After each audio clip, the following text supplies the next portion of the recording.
du mariage réussi. C'est ça le thème que Dieu nous a donné, que nous puissions partager. Peut-être que nous puissions commencer ce soir.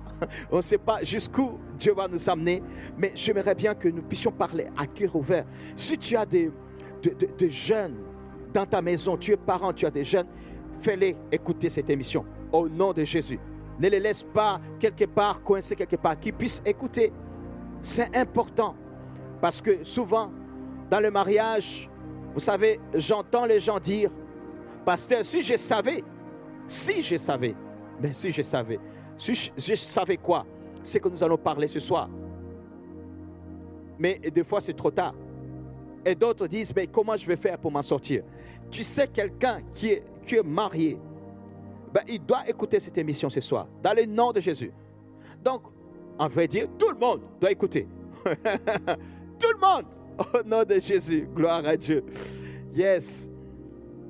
J'aimerais bien déjà pour vous rappeler que j'ai dit une phrase dans l'introduction en disant que le mariage réussi, c'est un mariage bien préparé. Justement. Bien sûr, on ne peut pas parler du mariage, du feu de l'action, sans savoir la préparation de cette action-là. La plupart de personnes se retrouvent dans la vie de couple complètement perdues parce que tout simplement c'est un mariage qui n'était pas préparé. Un mariage doit être préparé. Tout le monde doit être préparé. Chaque étape doit être préparée. Quand c'est préparé, je vous assure, les choses seront très simples. Préparé dans quel sens? Allons déjà dans Genèse, oui, le commencement de toutes choses. Genèse chapitre 2, verset 7. Genèse, prenez vos Bibles s'il vous plaît. Nous allons échanger avec vous et vous allez voir que vraiment c'est très simple. Si on est préparé. Et même si tu es dans la vie des couples, tu vas dire, peut-être tu vas m'entendre. Je ne sais pas là où l'Esprit de Dieu va m'amener. Parce que c'est un temps que je commence avec vous. Je ne sais pas là où Dieu va amener ces thèmes. Peut-être que nous allons arriver au bout de cette émission. Je ne suis pas encore arrivé à ce qui te concerne. Mais dis-toi, si on n'arrive pas au bout, on continuera le dimanche prochain. Et il faudrait que nous puissions arriver jusqu'au bout. Pourquoi? Parce qu'il faut que tout le monde puisse avoir, les célibataires comme les mariés, tout le monde puisse avoir sa part. Yes. Genèse chapitre 2, verset 7 nous dit ceci. L'Éternel Dieu forma l'homme de la poussière de la terre. Il souffla dans ses narines un souffle de vie et l'homme devint un être vivant. Je reprends. L'Éternel Dieu forma l'homme de la poussière de la terre et il souffla dans ses narines un souffle de vie et l'homme devint un être vivant. Déjà, quand il est dit que l'Éternel Dieu forma l'homme de la poussière de la terre, de la terre, Dieu a façonné, il a formé, il a donné la forme. Ça veut dire que dans toute la création, dans tout ce que Dieu a créé, l'être humain est la seule créature que Dieu a pris les soins comme un potier de pouvoir donner les formes, façonner. Il a donné la forme et de l'argile, Dieu a façonné. Et c'est pour cela que premièrement, je veux que tu puisses réaliser que tu es belle, tu es beau, parce que Dieu a pris du temps pour te façonner. Dieu a pris du temps pour te donner les formes, la forme que tu as. Tu vois ton nez comme il est. Ton nez est beau, est parfait. Tes oreilles sont parfaites. Ta poitrine, ma soeur, elle est parfaite. Tes fesses sont parfaites. Ton ventre est parfait. Le teint de ta peau est parfait. Tout, mon frère, ton corps est parfait. Tes muscles sont parfaits. Tout, tu es parfait, tu es parfaite. Pourquoi? Parce que Dieu a pris du temps. Il a pris le temps de pouvoir te façonner. Dieu est Dieu. Il ne peut pas se louper. Rien que le fait de regarder ce que Dieu, ce qui a été créé passe, pas juste le verbe. Il a dit et ça s'est accompli. Penses-tu que ce qu'il a dit, il a fait par sa parole, et ce qu'il a créé par ses mains et sa parole pourra être moins beau ou moins important que ce qui a été fait par une portion de la plénitude de Dieu? Non, non, non, non, non, non, non. Non. L'être humain, toi et moi, nous sommes des chefs-d'œuvre. Dis, je suis un chef-d'œuvre. Oui, tu es un chef-d'œuvre parce que c'est ça ce qui est écrit. Dieu a façonné et il a sorti de ce qui était en lui, le souffle. Le souffle veut dire esprit. Le souffle, c'est le même mot que esprit. Ça veut dire esprit. Ça veut dire quand on dit esprit, c'est-à-dire que tu dis souffle. C'est bon? Et donc, il a donné l'esprit, il a soufflé. Il a soufflé dans l'homme, dans ses narines, dans les narines de l'homme.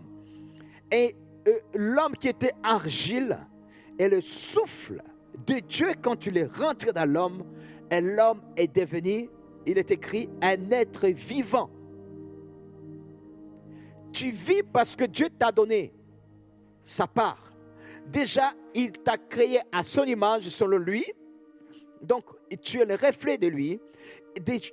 En plus, il t'a fait lui-même comme lui. Comme il est un très bon potier, il t'a fait en argile. Oui, comme pour être à son image. Et il a donné sa part, son esprit, il a mis en toi. C'est pour cela, tu dois réaliser que tu es une personne très importante. Quelqu'un peut dire, oui, tu n'es pas beau, tu n'es pas belle. C'est pas grave. Dis-lui, c'est pas grave. Vous savez pourquoi? Je vais te dire plus tard. Je te laisse un peu mariner un peu. Tu mijotes un peu. Écoute, c'est très bien. C'est très important de réaliser que c'est pas parce que quelqu'un te dit tu n'es pas beau, tu n'es pas belle, que tu dois être gêné de cela. Tu lui diras c'est normal. Je n'en demande pas plus. Et tu continues ta route et tu vas comprendre. Dieu a dit ceci au verset 20. On saute, on va au verset 20. Dieu a dit ceci. Et l'homme, au verset 19. Verset 19, allons-y. L'Éternel Dieu forma de la terre tous les animaux des champs et tous les oiseaux du ciel. Et il le fit venir vers l'homme pour voir comment il les appellerait. Et afin que tout être vivant portât le nom que lui donnerait l'homme. Stop. Mes frères, je suis en train de vous parler, mes frères. Ici, il s'agit bien de l'homme. Ce n'est pas l'homme et la femme. Là, c'est l'homme. La femme n'existait pas encore. La parole de Dieu est claire. Dieu, quand il a fait l'homme, il a fait quelque chose d'autre. Dieu, il a donné une responsabilité à l'homme. Il a donné la capacité, il a voulu voir comment l'homme allait accomplir les tâches, comment l'homme allait travailler. Ben oui, Dieu a fait bosser l'homme. L'homme a travaillé. Il a travaillé. Dieu lui a donné les tâches à faire. Et comme nous lisons, l'Éternel Dieu forma de la terre tous les animaux des champs et tous les oiseaux du ciel, et il les fit venir vers l'homme pour voir comment il les appellerait. Mais au moment où Dieu a donné cet ordre, a établi ce plan à l'homme de lui donner un travail, Dieu avait déjà une idée. Parce que si tu lis juste le verset au-dessus, verset 18, qu'est-ce qu'il est écrit? L'Éternel Dieu dit, il n'est pas bon que l'homme soit seul. Je lui ferai une aide semblable à lui. Point. Dieu a eu cela dans son cœur. Il a dit point. Mais par contre, cet homme-là doit, je dois voir ce qu'il a. Il est capable. Il doit être à mesure de montrer comment il est à mesure de prendre soin, de gérer. Est-ce que c'est quelqu'un qui a le potentiel de pouvoir gérer les choses? L'Éternel Dieu forma de la terre tous les animaux des champs et tous les oiseaux du ciel, et il les fit venir vers l'homme pour voir comment il les appellerait. Il a dit à l'homme, écoute, moi j'ai tout fait, mais je te laisse le rôle de pouvoir nommer tous ces animaux. Passage à l'épreuve, à l'évaluation, pour voir s'il est capable. Mon frère, ma soeur, mon frère, et ma soeur, tu m'entends, mais je m'adresse au frère. Mon frère, au moment où tu as la pensée de pouvoir te marier, pense aussi d'abord en disant, comment je vais subvenir aux besoins de cette femme-là. Beaucoup de gens vont penser plutôt mariage, bisous, bisous, câlin, câlin, et non pas au lieu de penser aux prérequis. Il y a les prérequis. Les prérequis, c'est de pouvoir comprendre que Dieu t'a établi homme, et tu dois, en toi, il doit avoir ce désir de subvenir aux besoins de ta famille. Non, ça n'a jamais été le cas dans l'histoire de la parole de Dieu où l'homme puisse aujourd'hui on entend les hommes qui se revendiquent avec un statut de l'homme au foyer. L'homme au foyer, tu peux le dire comme il se doit, comme tu le dis, mais tu déséquilibres les choses toi-même. Et ça va pouvoir déséquilibrer même la suite. Parce que quand les gens se marient, ils commencent une famille. Et une famille, normalement, c'est papa, maman. Et les enfants, quand ils arrivent, eh bien, ça continue, la famille. Donc, c'est important que les choses soient dans l'équilibre. Mon frère, tu veux te marier, pense d'abord comment subvenir aux besoins de ta famille. Comment, dans quel sens tu pourras subvenir aux besoins de ta famille? Si cela n'est pas le cas, tu seras en difficulté. Tu seras en difficulté, pourquoi? Parce que plus tard, ne sois pas maintenant vexé quand c'est la femme qui va prendre les choses en main. Pourquoi? Parce que Dieu, avant de donner le rôle à l'homme, est-ce que vous êtes dans votre Bible? Est-ce que vous avez votre Bible devant vous? Je suis en train de suivre la parole de Dieu. Alors, Dieu, avant de donner le rôle à l'homme, de penser à donner un travail, que l'homme puisse travailler, vous vous souvenez de l'idée que Dieu a eue auparavant.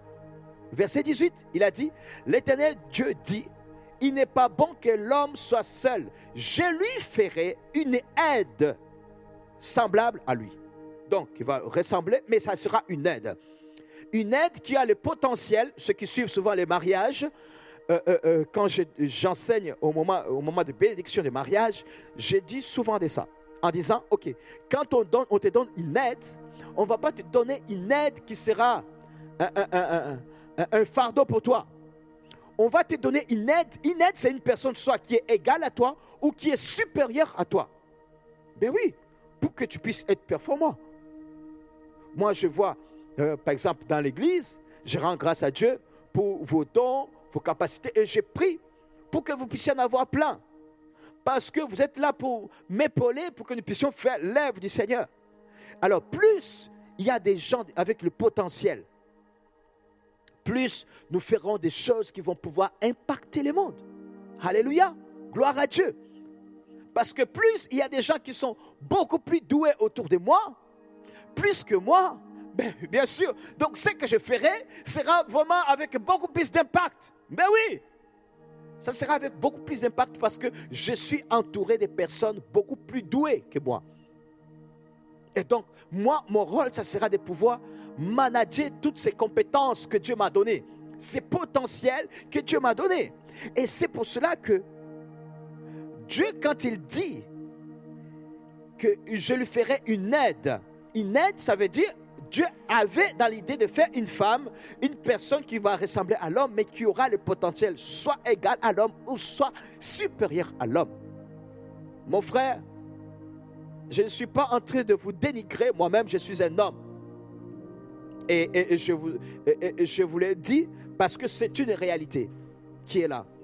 Les mots dans la parole de Dieu ne sont pas choisis au hasard. Ça a une signification. Et Dieu, après avoir prévu cela, et c'est là qu'il va donner les capacités à l'homme, le rôle, ce que l'homme devait jouer. Pouvoir dire, l'homme doit se préparer avant de pouvoir même recevoir celle qui lui soit semblable. Il faut qu'il puisse faire ses preuves, qu'il puisse travailler, qu'il puisse avoir une tâche à faire. Et l'homme a commencé à faire. Adam s'était mis à faire cela. On voit que tant qu'il n'avait pas encore commencé, Dieu n'avait pas encore passé à l'étape qui suit. Il y a des frères qui retardent leur bénédiction parce que tout simplement, ils ne se sont pas préparés dans la tête et dans la vie de tous les jours tel un homme. Vous voyez, avant de pouvoir faire un travail physique, que tu puisses aller chercher du travail, il faut que d'abord, toi, dans ta tête, tu puisses te sentir que tu es un homme qui est appelé à avoir des responsabilités, capable de jouer un rôle. Parce que si tu ne te sens pas encore concerné, tu vas te dire, écoute-moi, j'épouserai une femme, voilà, elle va travailler et moi je serai un homme au foyer. Non, c'est pas comme ça. C'est pas comme ça. Nous allons voir les histoires de foyer, homme au foyer, femme au foyer, on va voir plus tard. Mais en tout cas, mais déjà ici au stade où nous en sommes, c'est très important que tu puisses comprendre que le potentiel qui est en toi, tu as été fait homme, tu es un homme. Tu es un homme, tu dois faire face à beaucoup de situations à gérer qui vont te pousser à ce que tu ne puisses pas marcher avec tes émotions, mais que tu puisses marcher avec une certaine sagesse à pouvoir gérer des situations difficiles. Et si tu ne travailles pas, si tu n'es pas actif ou tu n'as même pas dans ta tête l'envie de vouloir un jour travailler, tu n'auras jamais le travail. Tu n'auras jamais l'intention de prendre le risque aussi de pouvoir te lancer dans une aventure avec quelqu'un. Et tu vas voir, les choses vont tourner en rond. Tu tournes en rond, tu tournes en rond et les années passent. Mais à partir du moment où tu as un travail, où tu te sens que j'ai le potentiel. Moi, vous savez, tout ça commence d'abord à l'intérieur de la personne. Si la personne n'a pas cette sémence en lui, ne pourra pas passer à l'étape qui va suivre. Si tu es un homme et tu ne vois pas, toi, tu ne t'es jamais posé la question, tu ne vois pas l'urgence de pouvoir subvenir aux besoins de ta famille, eh bien, ces points-là, c'est tout à fait normal que tu puisses voir les années passer et tu n'as pas du travail. Parce que tu es comme si quelqu'un qui plane. Oui, mais si tu as compris cela, tu as une responsabilité. J'appelle la responsabilité. La responsabilité te fait face à l'autorité que Dieu est amené à te donner. Et si tu te vois que tu es appelé à être une autorité, parce qu'il y a beaucoup de gens, beaucoup d'hommes qui revendiquent en disant qu'ils soient respectés, qu'on les considère telle une autorité, et pourtant, ils ne font rien pour que cela soit visible. Il faut que les gens puissent voir. Ce n'est pas parce que tu cries dans la maison que tu vas être considéré comme une autorité. Non. Non. Le leadership ne s'établit pas par la force, par la violence. Non. Ce n'est pas l'influence. Tu influences positivement, eh bien, tu seras un leader qui va pouvoir accompagner la personne ou les personnes autour de toi positivement dans ta manière de faire. Donc, si toi, tu réalises, ce n'est pas parce que ta virilité Ce n'est pas parce que tu puisses crier. Non, non, non, non. Ta virilité, c'est pour que tu puisses gérer les choses en comprenant que tu as une responsabilité. Les situations ne se passent pas bien. Tu es responsable et tu es à même de pouvoir trouver la clé à tout cela. Dieu a mis du potentiel, des aptitudes en toi. Dieu ne pouvait pas donner la responsabilité à Adam de faire cette tâche-là sans savoir le potentiel qui était en Adam. Dieu t'a fait un homme parce qu'il sait que tu as le potentiel de pouvoir subvenir aux besoins de ta famille. Ben oui, parce que il fallait que Adam puisse réguler ce monde-là autour de lui, parce que c'est là où Dieu allait mettre l'épouse d'Adam. Et avant que Dieu puisse lui confier sa fille, son enfant qu'il aime tant, ben, il a fallu qu'il puisse préparer d'abord cet homme-là. Que cet homme-là soit prêt. Mon frère, fais ta part et Dieu fera sa part également. Si tu ne fais pas ta part, mais Dieu ne le fera pas. Ça veut dire quoi? Ça veut dire que tu te vois, toi, que tu es appelé à être responsable. Ok. Subvenir aux besoins de ta famille, tu es appelé un jour à subvenir aux besoins de ta famille, matériellement, mais aussi sur le plan psychologique, sur le plan le côté où tu vas amener la paix dans ta maison. L'atmosphère de ta maison dépendra de toi. L'atmosphère physique et spirituelle dépendra de toi. Tu vas pouvoir te positionner comme il faut, dans la paix, dans les fruits de l'Esprit de Dieu, pour pouvoir honorer l'Esprit que Dieu a soufflé en toi. L'Esprit de Dieu est en toi. Et cet Esprit est appelé à t'amener à ce que tu puisses être le modérateur de cette femme et des enfants qui viendront. Et ça, ta famille que Dieu te confiera. Ça, cette réalité, tu vas tourner en rond et les années vont passer et tu ne vas pas rentrer dans ce que Dieu a prévu pour toi. Vous voyez ici, je te donne juste l'exemple de quelqu'un qui est célibataire là, un homme qui est célibataire, qui s'est dit, je vais me marier. Ok, tu vas te marier. Mais, ok, tu as trouvé la personne, ok. Mais, est-ce que tu sais que tu es une personne qui doit porter cette personne, cette femme, tu dois la porter, ces enfants qui vont venir, tu dois les porter, tu dois subvenir à leurs besoins. Ça veut dire, matériellement, financièrement, psychologiquement, spirituellement, cela dépend de ta responsabilité. Est-ce que tu es prêt à cela? Prépare-toi d'abord de ce côté-là. En te préparant de ce côté-là, tu vas voir, ça va permettre à ce que tu puisses trouver la personne. Il y a des moments où tu peux voir la personne, peut-être tu fréquentes quelqu'un, tu peux penser que c'est la personne. Ok. Mais une fois que tu reviens à évaluer ta vie en fonction de ce que je viens de dire, tu vas réaliser que peut-être que ce n'est pas ça. Oui, peut-être les écailles vont tomber. Tu vas comprendre que tu ne t'es focalisé pas sur ce qui doit être là.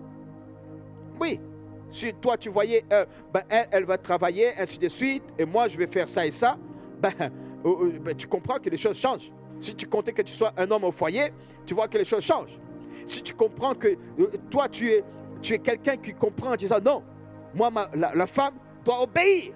Hein, obéir. Oh non, non, non, c'est pas comme ça. Obéir. Non, non, non, non. Le leadership ne marche pas par obéir. Non, non, non, non, non, non. Le leadership se transmet par l'influence. Commence à obéir et tu comprendras. L'autre aussi obéira. Commence à travailler et l'autre aussi travaillera. Commence à être tendre et l'autre aussi sera tendre. Commence à préparer ton cœur à ce que les choses puissent se passer dans le bon cadre.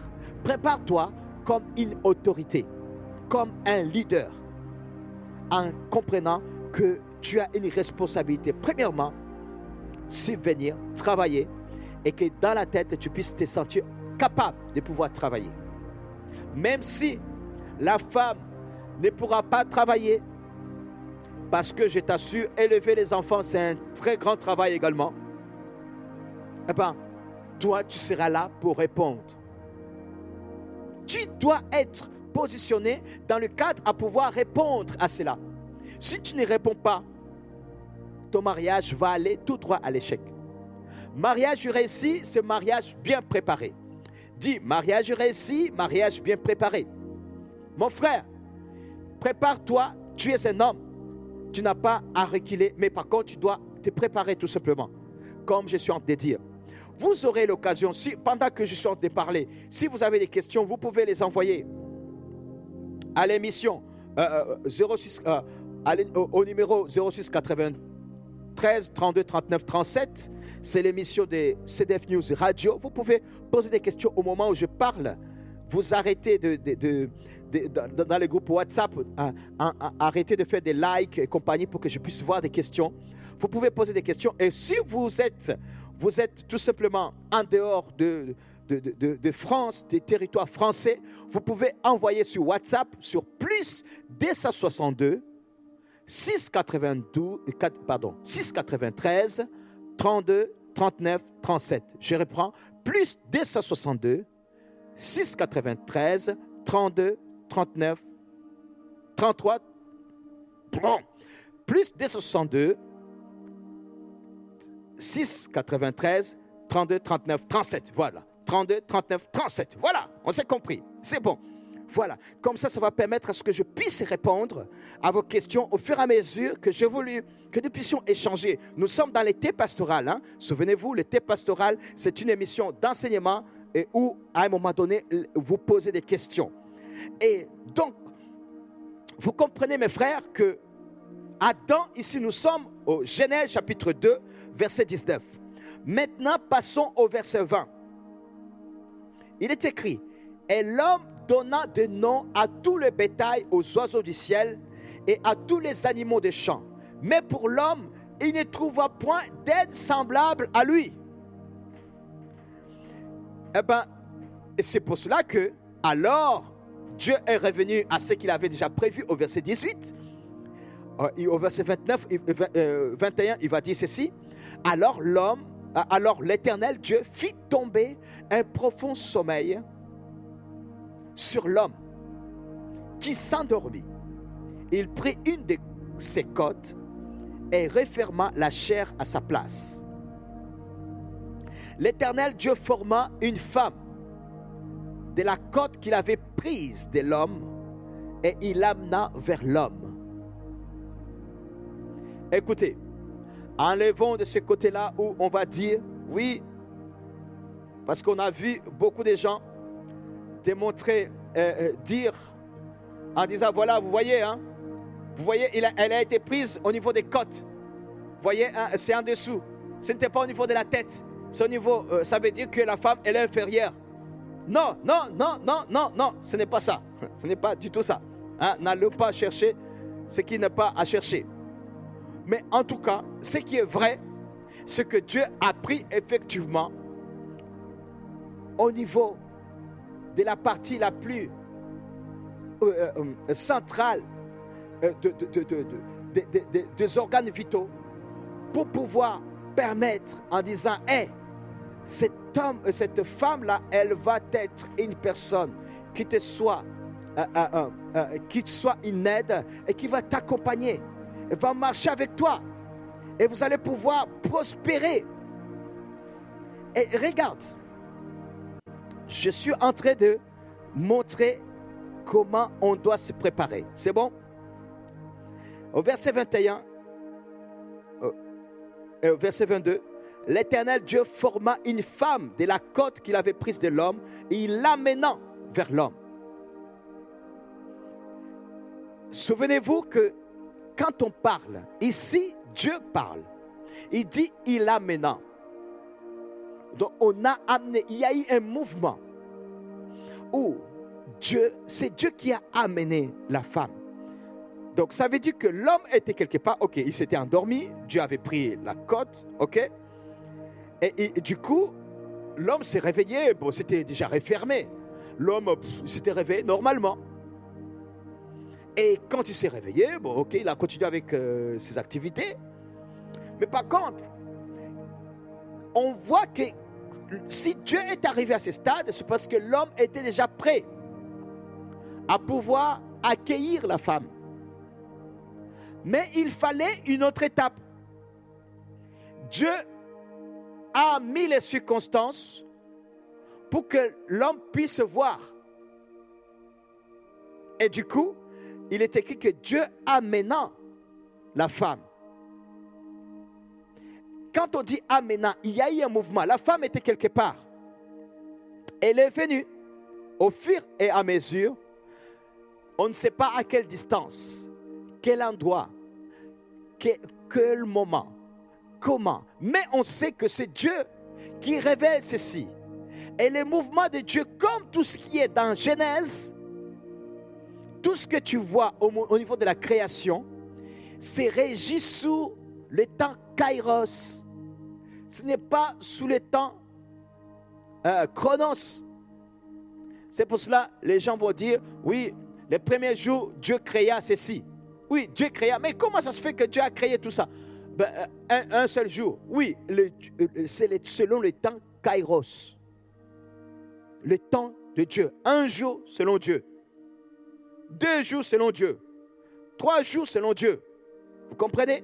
Alors, c'est pour cela que quand tu as de lire les textes de la création, réalise que ne réfléchis pas selon ton temps, notre temps en nous.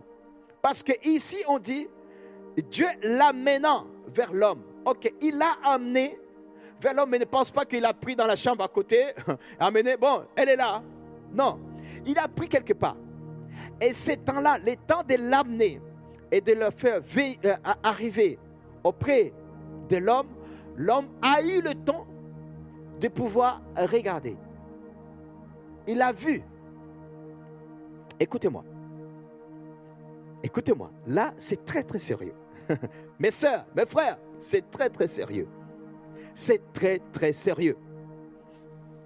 Beaucoup de mariages passent à des travers, par des travers à cause de cette étape ici. C'est une étape très, très importante. Ma sœur, mon frère, vous devez vous rendre compte de l'évidence des choses. Adam a eu le temps de voir Ève venir. Et Dieu, à ses côtés, Dieu l'a mené. Dieu a préparé. Mais par contre, on voit que au fur et à mesure que Dieu avançait, Adam voyait la femme. Au verset 22, il est écrit, l'Éternel Dieu forma une femme de la côte qu'il avait prise de l'homme et il l'amena vers l'homme. Et l'homme dit, voici cette fois celle qui est os de mes os, chair de ma chair. On l'appellera femme parce qu'elle a été prise de l'homme. Écoutez, ça c'est le moment le plus important. Dans la vie des couples, je parle bien de la vie des couples. Premièrement, Dieu a amené, il y a eu un mouvement où l'homme était là, il voyait Dieu venir avec la femme. L'homme était en train d'apprécier.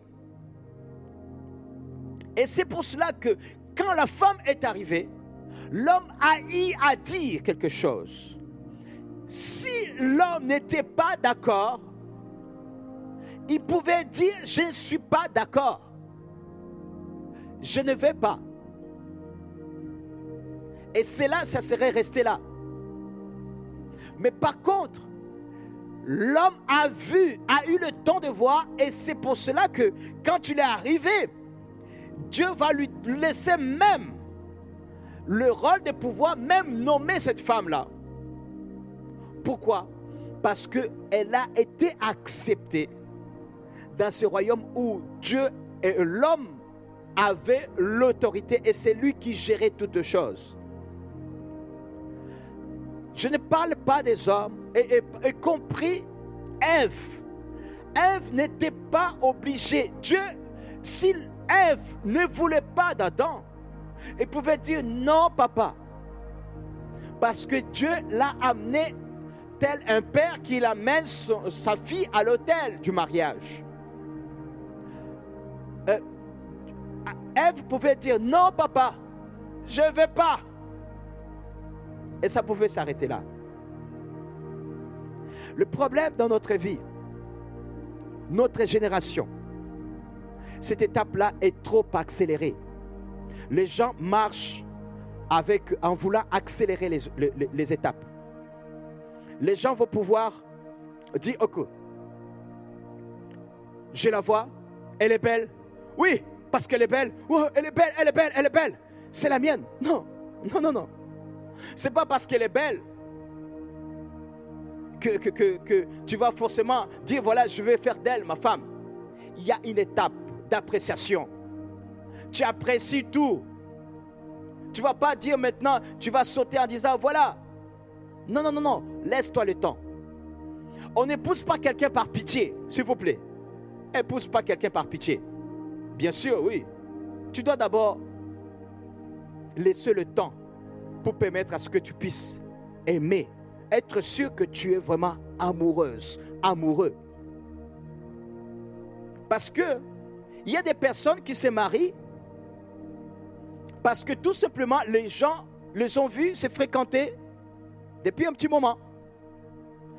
Quand les gens se fréquentent, Adam est en train d'observer Ève se rapprocher de lui. Et Ève voit comment Adam se rapproche. C'est ça. Le temps de la fiançaille, c'est ça. Les fiançailles sont faites pour ça. Pour que les gens puissent voir comment elles se rapprochent. Comment ils voient enfin, au fil du temps, est-ce que ça se fait ou ça ne se fait pas? Une chose est très importante. En tout cas, pour que les gens puissent aller plus loin, il faut d'abord un point qui doit commencer. La personne puisse aimer. Tu puisses voir, elle est belle. Il est beau. C'est très important. Ah oui. C'est très important. Oh, je vais l'aimer avec le temps. Ah, je t'assure. Il y aura un moment donné, il y aura des surprises. Ça, c'est un point très important. Tu dois voir la personne en disant, je l'aime. Pas en disant, tu vas te convaincre de l'aimer. Non, ces choses-là, non. Écoutez, s'il y a des organes qu'on ne peut pas muscler, le cœur est le premier. On ne muscle pas ce que... Quelqu'un peut faire haltérophilie, peut faire, je ne sais pas quoi, la musculation, comme il veut. Mais le cœur, tu ne vas pas muscler ce cœur. Soit ce cœur aime la personne ou le cœur n'aime pas. Les à côté ne doivent pas t'influencer à tomber amoureux. Non. Dis-toi que le fondement des choses n'est pas là. La personne doit aimer l'autre, doit être amoureux de l'autre. C'est pour cela que je vous disais, vous allez comprendre. Si quelqu'un te dit, tu n'es pas beau, tu n'es pas belle, c'est pas grave, parce que ce n'est pas la personne qui t'est destinée. La personne qui t'est destinée aura les yeux qui te correspondent. C'est-à-dire que quand tu vas te regarder, il va te voir la plus belle de toutes les femmes. L'homme qui a les yeux qui te correspondent, la femme qui a les yeux qui te correspondent, elle verra que tu es l'homme le plus beau de tous les hommes. Suivez-moi très bien. Non pas en disant que ça va venir avec le temps. Non, non. Tu n'es pas encore marié. Bon, pour ceux qui sont déjà mariés, ça c'est autre affaire. On va voir ça plus tard. Hein? Mais toi, tu n'es pas encore marié. Je te conseille. Je te conseille. Tu ne le vois pas beau. Il n'y a rien qui t'attire. Tu ne le vois pas beau. Tu ne l'apprécies pas. Écoute, tu trouves tellement de détails sur lui. Laisse tomber. Laisse tomber. Laisse tomber. Hey, tu ne la vois pas belle? Laisse tomber. Laisse tomber. Oui, parce que n'oublie pas qu'après l'étape du mariage, c'est soyez féconds, multipliez-vous. Eh oui, les rapports sexuels, le sexe fonctionne avec la tête. Le sexe fonctionne avec la tête. Si tu n'apprécies pas l'autre, tu n'auras même pas envie de coucher avec. Ben oui, peut-être le premier jour, vous allez coucher, mais après à un moment donné, tu n'auras même plus envie. Tu verras l'autre, il te dégoûte.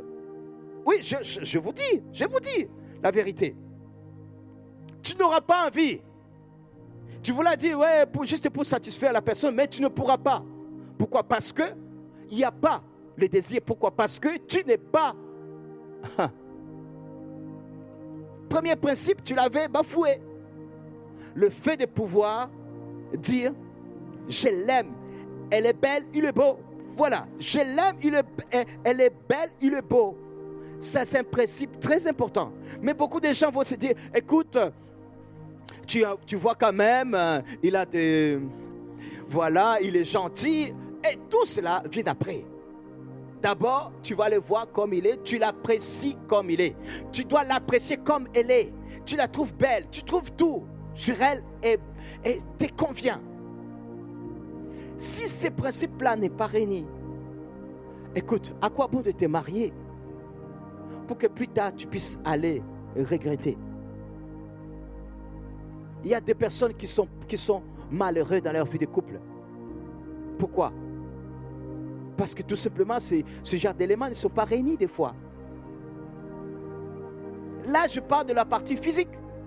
Oui, on dit que nous sommes des personnes spirituelles. C'est ça, est-ce que vous savez que beaucoup de mariages chrétiens partent dans tous les sens? Parce que tout simplement, ils se sont dit, écoute, oui, il est gentil, oui, il aime le Seigneur. Ah oui, il est dans le Seigneur. Écoute, il est dans le Seigneur, il est spirituel, mais ce n'est pas ça qui va te donner le désir de coucher avec lui tout au long de sa vie. Il peut être spirituel comme il veut. Elle peut être spirituelle comme il veut. Mais si tu n'as pas aimé ce corps-là dès le départ, à un moment donné, tu ne vas pas suivre. Ok, vous allez me dire, oui, il y a des moments où le corps change. Oui, mais il faut d'abord aimer le prototype. Le corps de départ. Tout part de là. Parce que votre histoire commence par là. Parce que toi aussi, ton corps ne restera pas le même. Donc, vous allez vous suivre sans problème. Il n'y a pas de souci. Mais d'abord, ce principe-là soit là. Quelqu'un ne doit pas t'épouser par pitié. Demande-lui. Mon frère, oui, tu me dis, je suis belle. Mais est-ce que tu es sûr, est-ce que tu es vraiment amoureux de moi? Ou est-ce que tu désires? Il y a une différence entre désirer quelqu'un et être amoureux de la personne. On aime la personne parce qu'on la trouve vraiment belle, beau. Ok. Mais pas tout simplement regarder sur le côté on va coucher avec. Mais bien sûr, par contre, le fait de pouvoir avoir des rapports sexuels sont très importants. Parce que l'amour éros, quand on parle des escaliers du succès de la vie du couple, je vous parle toujours de l'amour agapao, l'amour philéo, l'amour storge et l'amour éros. Éros est éphémère, éros érotique et sur le sexe. C'est la dernière étape. Elle est faite pour alimenter la vie de couple. Et ça dure quelque temps, mais cet amour-là est très important. Et s'il n'y a pas, on a dit, ok, il est spirituel, elle est spirituelle, ok, je l'épouse, on va vivre ensemble, et tu vois tellement de défauts. Je t'assure, quand vous serez dans la vie de couple, tu ne verras plus le côté, vous ne resterez pas toujours dans le côté spirituel. Vous serez, c'est ta femme, hein, c'est ton mari. Hein. Écoute, il faut que vous puissiez vous apprécier. Et alors, vous serez toujours, oui, écoute, je vois une vision, le Seigneur me parle. Et tu es belle. À un moment donné, il va te dire, écoute, arrête de sortir de tes visions. Et regarde, ouvre au moins tes yeux. Je suis physique. Regarde-moi, je suis là. Hein? Pourquoi tu m'as épousé? Et c'est pour cela, c'est important de pouvoir se rendre compte de ça. Beaucoup de jeunes chrétiens ont fait des erreurs, des hommes comme des femmes. Des femmes, à chaque fois, oh, je suis fatigué, je suis ceci ou cela. Non, la personne est tellement... Dès le départ, la femme n'était pas amoureuse. Il a pris par... voilà, parce qu'il a été là, parce que oui, il était gentil avec moi. Non, ce n'est pas parce qu'il est gentil avec toi que tu vas l'épouser.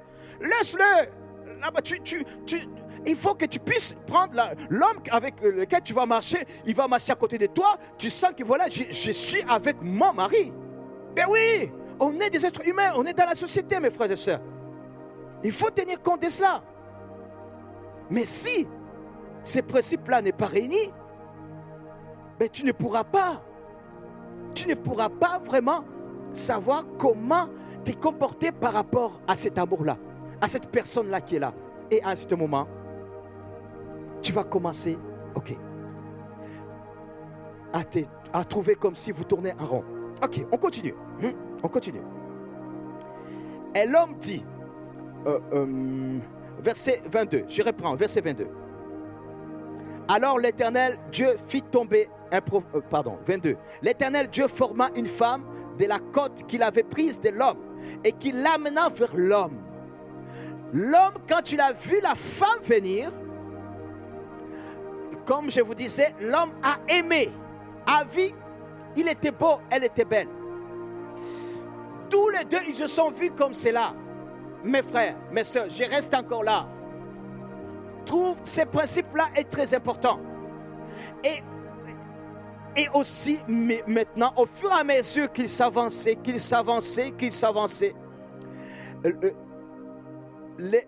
il est écrit, et l'homme dit, voici, cette fois, celle qui est os de mes os, chair de ma chair. Ça veut dire quoi? Ça veut dire que l'homme, quand il a vu la femme, il a eu l'aptitude à pouvoir voir comment elle était. Si elle était réellement le reflet de sa personne, parce qu'il faut ne réfléchir pas, Adam n'était pas comme toi et moi. Hein, c'est bon? Adam, c'était un homme qui avait les aptitudes d'apercevoir les choses dans le spirituel comme dans le physique. Parce qu'Adam voyait Dieu avec ses yeux. Toi, tu ne vois pas Dieu avec tes yeux. C'est bon? Donc, c'est vrai, c'était un homme, mais c'était un homme avec un corps glorieux qui évoluait dans le domaine physique et dans le domaine spirituel. Adam avait déjà vu comment était la femme. Il ne s'est pas juste limité en disant qu'elle est belle. Elle a vu qu'effectivement, elle est la chair de sa chair. Ça veut dire qu'elle fera un avec. Ils vont pouvoir s'entendre. Pourquoi? Parce qu'il a vu déjà sa manière d'être, sa manière de se laisser conduire par Dieu, se soumettre à Dieu et lui laisser cette place d'homme et qu'il puisse se sentir homme. Et puisse la nommer comme tout le monde. Et pourtant, elle était faite comme lui. Mais par contre, elle a laissé que ce soit l'homme qui puisse pouvoir prendre la parole. Et vous savez, ça c'est un principe qui est... voilà, beaucoup de femmes vont dire, oui, ben oui, moi je ne m'étais pas avancé, j'attendais que ce soit l'homme qui parle. Bien sûr, souvent, dans les déclarations, c'est l'homme qui fait le pas, le premier pas. Et puis après, la femme dit, ok, c'est bon ou pas bon. Mais bon, bien sûr, il y a des moments où la femme peut laisser traîner l'indice. Ah oui, parce que si l'homme est en train de... il ne voit pas vraiment, il y a certains hommes qui ne voient pas vraiment, mais la femme essaie un peu de faire traîner, que ça puisse arriver au cerveau de l'homme. Vous comprenez, hein, mes sœurs? Vous comprenez ce que je suis de dire? Vous comprenez? Oui, qu'il puisse se réveiller un peu. Hein? Voilà, qu'il puisse bien voir les choses. Hein? Le potentiel qui est là. Eh bien, écoutez, la femme, elle est venue et l'homme a vu en elle une femme avec laquelle il va pouvoir avancer. Il va pouvoir aller.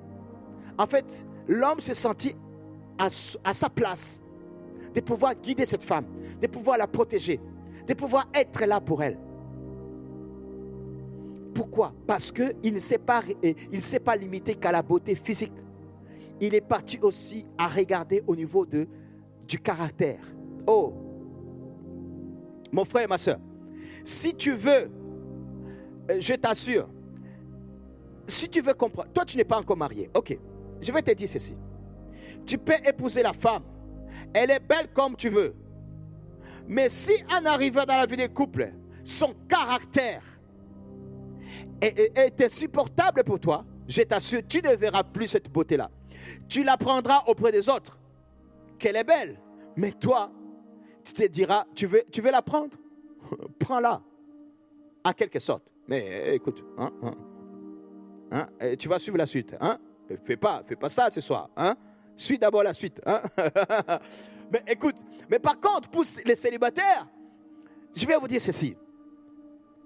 Écoute, le fait de le voir, il est beau, ok, elle est belle, ne suffit pas. Tu peux le voir, il est beau, mais une fois dans la vie de couple, si le caractère ne va pas, tu ne vas pas voir cette beauté-là. Alors, c'est là que intervient la notion du temps. Entre le moment où tu vois la personne et la personne, le moment du mariage, il faut un laps de temps. Laissez-vous le temps. Laisse que tu puisses connaître la personne d'abord, pour que tu puisses connaître comment est la personne. Mais les gens qui se marient d'une manière précipitée, il y a toujours des difficultés plus tard. Pourquoi? Parce qu'il y a des choses que l'autre va découvrir de l'autre personne qu'il n'avait pas vues. Mais oui. Mais par contre, si tu te laisses le temps, moi je dis, en tout cas, les gens, je te conseille de ne pas te marier avant 2 ans depuis que tu connais la personne. Si tu peux en avoir plus, il n'y a pas de souci. Tu peux en avoir plus, il n'y a pas de souci. Mais 2 ans, pas avant 2 ans, parce que tu puisses connaître. L'être humain est une personne très complexe.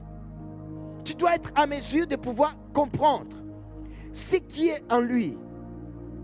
Alors, si tu ne connais pas, ce n'est pas du jour au lendemain que tu vas connaître cela. Ils te font un temps.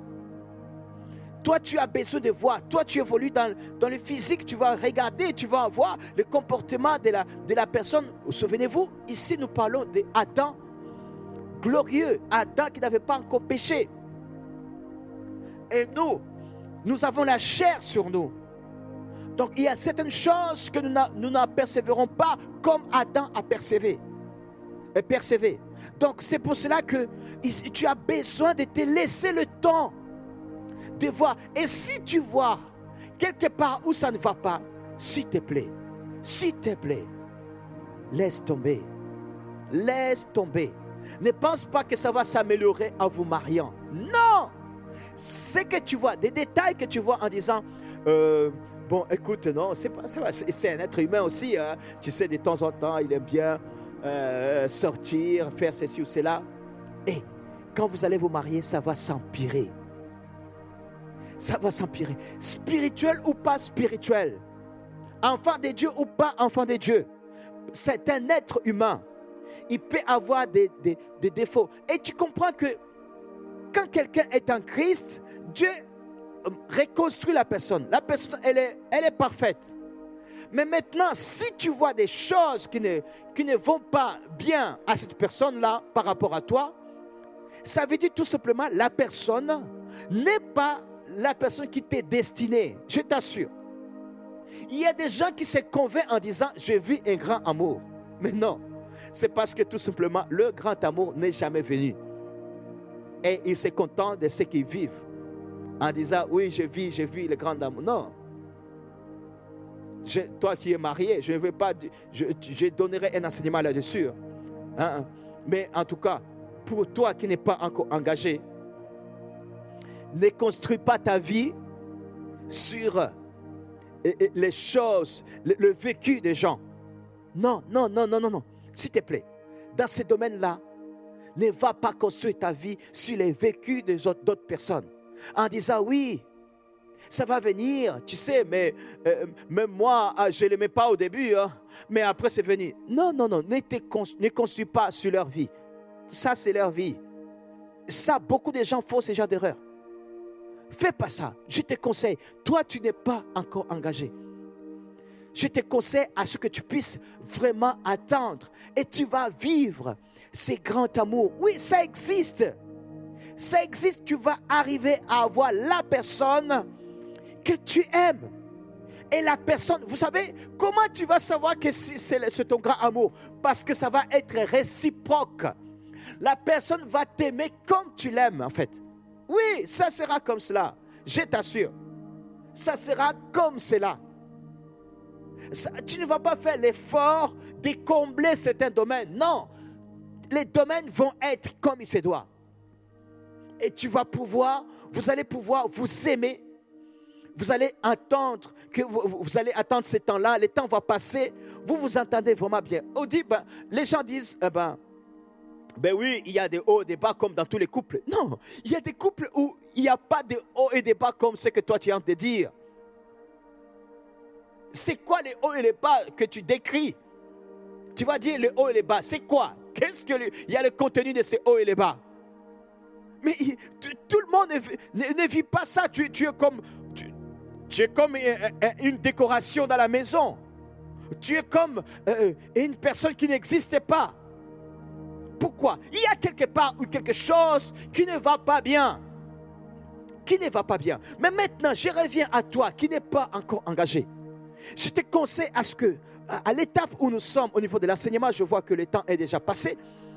On va bientôt, comme je vous ai prévenu, il y a beaucoup de choses à dire. Hein? On est encore juste là. Il y a tellement de choses à dire. Hey, Lisa Bongé. Bongé. Hein? Un peu les restes du village. Mais ici, on est dans le thé pastoral bien chaud, bouillonnant. Écoute, les grands amours existent. Tomber sur la personne que tu aimes et la personne t'aime. Et tu passes à l'étape qui va suivre. Les caractères, ça te va. Vous vous entendez super bien. Il n'y a pas d'effort à faire. Il n'y a pas d'effort à faire. Parce que c'est la personne qui t'est destinée. Si tu commences à faire l'effort et la personne, vous n'êtes pas encore marié, dis-toi que là où tu fais l'effort aujourd'hui, en étant marié, ça va s'empirer. Beaucoup de divorces des chrétiens, la racine, c'est là-dessus. Mais parce que les chrétiens vont vouloir se dire, oh, très très spirituel, on va prier, on va ceci ou cela. Ça va venir, on va prier. Hein, on va prier. Voilà. Demain, commence pas à dire, pasteur n'a pas dit. Si, je t'ai enseigné. Même il y a certaines personnes qui disent, oui, pasteur nous avait dit de nous marier, je me suis retrouvé marié. Hein? Est-ce que j'ai changé? Je suis toujours le même. Hein? Va pas dire ce que je n'ai pas dit. Hein? Oui, je te préviens. Je te préviens. Réfléchis bien. Mets-les à côté. Prépare-toi. Le mariage réussi, c'est mariage bien préparé. Mariage réussi, mariage bien préparé. Mes frères et sœurs, ce soir, je vais m'arrêter là. Et je vais lire les questions que vous avez posées. Et nous allons finir par ça. Et nous continuerons dimanche prochain. Parce que c'est très important. C'est très important. Nous allons rentrer pas à pas. Là où nous sommes, c'est pour cela que je veux vous conseiller, même les célibataires, vous comprendrez parce que vous allez vous marier un jour. Il faut que vous puissiez comprendre les suites. Et s'il vous plaît, excusez-moi, je n'aurai pas de tabou. Quand il faut dire, appeler les chiens, chiens, je vais appeler chiens, chiens. Quand il faut appeler les chats, chats, je vais appeler les chats, chats. Ça veut dire que je ne vais pas mâcher mes mots. Quand il faut dire le mot, je vais prononcer le mot exact. Parce qu'aujourd'hui, même nos enfants là, ils connaissent beaucoup. Hein? Bon, voilà, je vais dire les choses pour que nos enfants puissent apprendre des choses également. En grandissant, ils savent comment les choses évoluent. Alléluia.